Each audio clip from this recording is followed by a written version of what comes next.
Hello, today's video we have the following content. A shocking turn of events. Guo Yuxin's journey in short dramas, from an old dress to a new market. An old dress, appearing 3 times, unexpectedly sparked a media storm. Many didn't expect that such a repeatedly excavated detail would become a crucial footnote in Guo Yuxin's short drama career. Last year, she was merely a 15-second revenge princess repeatedly seen on short video platforms. This year, she has already secured a seat in the second row of a mainstream awards ceremony, exuding confidence and charisma. That night, as the camera swept across the red carpet, netizens immediately recognized her blue dress. Wait, isn't that the old dress? 3 appearances, 0 outfit changes, and the comment section exploded. Does a short drama actress even deserve to walk the red carpet? Doubts, ridicule, and cold stares flew in unison. But no one expected that just 3 hours later, Guo Yuxin's name soared to the top of the trending searches, surpassing even the Best Actress award in terms of discussion. Her popularity seemingly fast-forwarded. This wasn't a chance comeback, but a precise clash of values. That dress, mocked for being shabby, perfectly reflects the most authentic survival state of short drama actors. They don't rely on elaborate packaging or capital backing. They let their work speak for itself. Many people don't know that her starring role in Summer of Fendra has accumulated over 3 billion views, successfully propelling the once disregarded vertical screen short drama into the spotlight of investors and platform executives. On the platform's back-end data panel, Guo Yuxin's name appears alongside Ma Qianyuan and Su Yizhen, prominently labeled with an S-level conversion rate. What does this mean? It means she's not just good-looking, but can turn traffic into real money.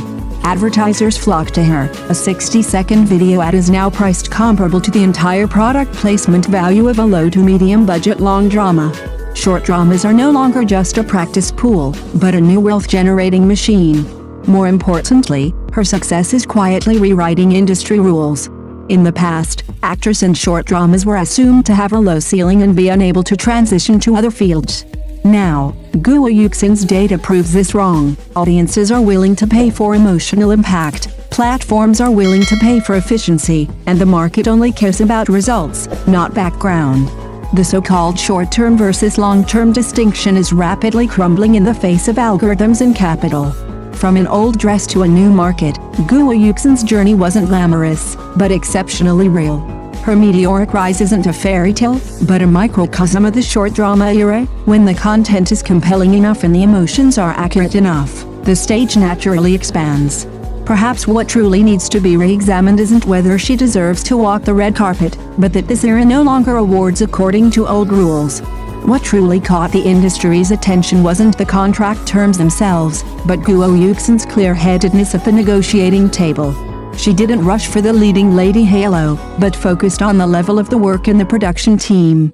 She clearly understood that for actors from short drama backgrounds, the biggest fear isn't a low starting point, but taking the wrong first step. A poorly made long-running drama's female lead can easily squander all the goodwill she's built up. Conversely, a key supporting actress in a high-profile project can become a fulcrum for breaking into the industry. As it turns out, she made the right gamble. Even before the official announcement of her first S+ project, leaked photos alone propelled Guo Yuxin's ancient costume quality to the top of the trending topics. In the comments section, the tide had already turned. This doesn't look like a short drama actress. Her lines and eyes are expressive. She seems to be really improving. Past prejudices haven't disappeared, but they are being replaced by more professional discussions. This is precisely a true reflection of the collective breakthrough of short drama actors. Ma Qianyuan trained until her ankles swelled in the ancient costume training camp, yet she managed to develop a qinggai bone structure, a traditional Chinese opera costume. Su Yizhen filmed a horse-riding scene while injured, and a single glance back in post-production became a meme-worthy moment with millions of likes. They weren't without shortcuts, they simply chose the slower, more difficult, but more stable path. And the market is quietly responding. Data shows that in the past year, the retention rate of young viewers in long-running drama projects featuring short drama actors has increased by an average of 18%. The reason is simple: they understand rhythm better, are better at capturing emotions, and know how to act on point within limited screen time. When efficiency and professionalism coexist, prejudice naturally loses its footing.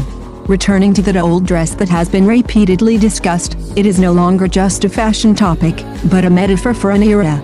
It symbolizes the starting point of limited resources and also witnesses the process of reaching a larger stage.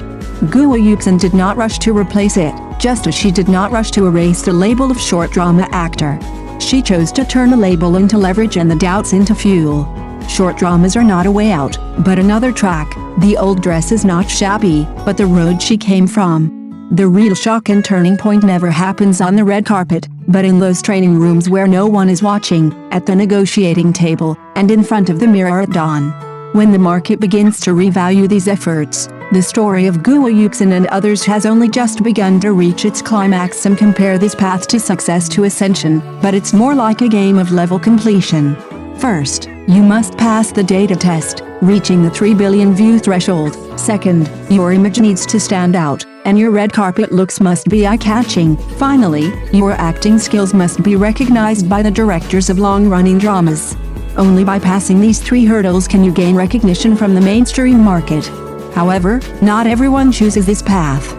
For example, Yu Yuting chose to continue playing the role of a seductive beauty. Her salary rose to 800,000 yuan, and she enjoys a leisurely life of filming for 10 days and resting for 20 days, which is more comfortable than the life of most second female leads in long-running dramas.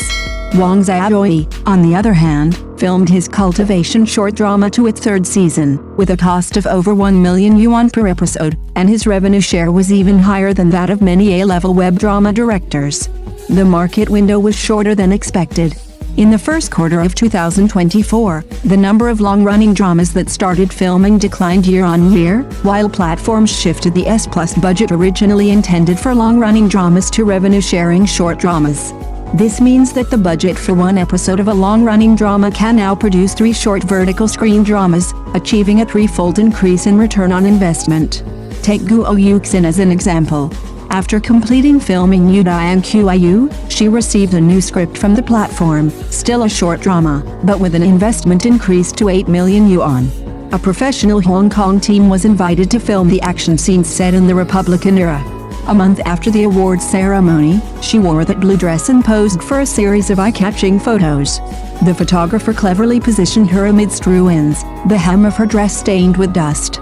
When these photos were released with the title Old Dress, New Battlefield, the comments section shifted, with netizens praising her for her ability to create buzz in her self-deprecating humor, calling her a clever artist. Subsequently, the brand also sent her the season's haute couture clothing, but she didn't wear it. Instead, she chose to donate the clothes to the production crew for use as costumes, saving costs. The rise of short dramas is far from over. The real turning point lies in the next stage. Popularity can propel someone into the spotlight, but whether they can maintain that spotlight depends on awards and market acceptance. When short drama actors are nominated, discussed, and compared, the question shifts from can they do it to are they good enough? This is a brutal yet fair selection process. Beyond awards comes the more realistic test of box office performance. The big screen doesn't rely on nostalgia or labels, it only cares whether audiences are willing to pay. Some can transition from vertical to horizontal screens, while others are quickly brought back to reality in their first theatrical release. The difference often lies in the depth of dialogue delivery, emotional depth, and understanding of the character. An old dress can still be worn, but on a new stage, the overall feel must be completely updated. Data remains the hard currency in this game. Views, completion rates, conversion rates, every number determines the flow of resources in real time. As long as the curve continues to rise, opportunities will abound. Once it stagnates, the market turns around faster than anyone else. The so-called opportunity never waits for anyone. For those eager to enter the market, the bar has been quietly raised. Dreams alone are no longer enough. One must first prove oneself worthy of being seen. When viewership becomes the entry ticket, content quality is the only passport. The wave of short dramas continues to surge forward, but those most prepared will be the next to ride the crest. Thank you for watching the video. If this is your first time watching a video, please subscribe to the channel, like and leave your comments to help us develop your channel.